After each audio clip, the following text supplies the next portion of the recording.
TNCSC அனைத்து தொழிற்சங்கங்களின் கூட்டமைப்பு சார்பில் பல்வேறு கோரிக்கைகளை வலியுறுத்தி திருவாரூரில் கண்டன ஆர்ப்பாட்டம் நடைபெற்றது. திருவாரூர் மாவட்டம் டிஎன்சிஎஸ்சி அனைத்து தொழிற்சங்கங்களின் கூட்டமைப்பு சார்பில் தமிழ்நாடு நுகர்பொருள் வாணிப கழக திருவாரூர் மண்டல அலுவலகம் முன்பு கோரிக்கைகள் வலியுறுத்தி கோஷமிட்டு கண்டன ஆர்ப்பாட்டம் நடத்தினர்.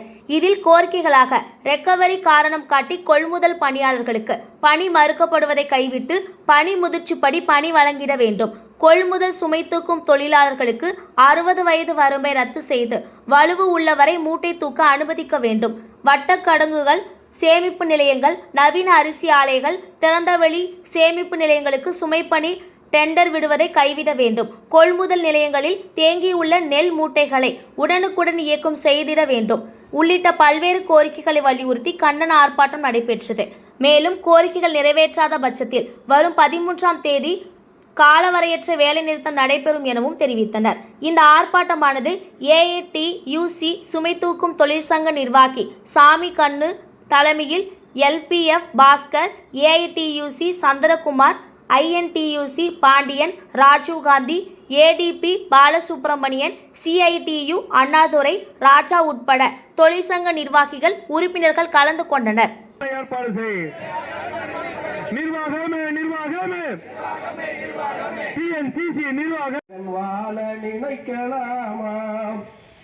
ரத்தங்கள் சிந்தட்டும் வேர்வைகள் வெல்லட்டும், ரத்தங்கள் சிந்தட்டும் வேர்வைகள் வெல்லட்டும், தாயின் கனவை சிதைக்கலாமாம், தோல்வி நிலையென நினைத்து மனிதன் வாழ நினைக்கலாமாம். அனைவருக்கும் வணக்கம். இங்க சாதாரண விவசாய கூலி தொழிலாளியுடைய மகன், விவசாயிகளோட நீங்க என்ன நினைக்கலாம், 99.9% தலையில் அந்த இயற்கை இழப்பீடு விடுகிறது. நாங்கள் எல்லாம் எங்கள் குடும்பங்கள் எல்லாம் தெருவில் நிற்கிறது. இங்க இருக்கிற பணியாளர்களுடைய குடும்பங்கள் எல்லாம் வீதியில் இருக்கிறது. அவர்கள் வீட்டு வாசல போய் நீங்க பாருங்க.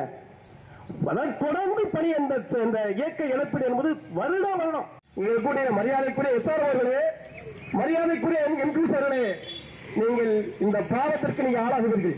இந்த எங்கள் குடும்பத்துடைய பாவத்திற்கு நீங்க ஆளாவீர்கள். நீங்கள் இந்த மாவட்டம் விவசாயம் நிறைந்த மாவட்டம். இந்த மாவட்டத்தில் கொள்முதல் செய்வது, நெல்லை கொள்முதல் செய்வது பிரதான பணி. அந்த பணியை நாங்கள் செய்து கொண்டிருக்கிறோம். அப்போ அந்த கொள்முதல் செய்த நெல்லை உரிய நேரத்தில் உரிய காலக்கெடுவோடு அந்த சேமிப்பு நிலையங்களுக்கு கொண்டு செல்ல வேண்டும். ஆனால் அந்த கொண்டு செல்வதில் உங்களுக்கு என்ன சிரமம் இருக்கிறது? நீங்கள் கொள்முதல் நிலையத்தை திறந்த பிறகு அப்பதான் கல்லுமரம் டெண்டர் வருவது. காலகட்டத்திற்கு நீங்கள் ஆளாகிறீர்கள். நீங்கள் தயவு செய்து உங்க பணியை நீங்க சிறப்பாக செய்ய வேண்டும். இந்த பணி நிரந்தரம், தோல்வி ஒப்பந்தத்தின் அடிப்படையில் பணி நிரந்தரம் செய்யப்பட வேண்டும் என்ற ஒரு சட்டம் இருக்கிறது.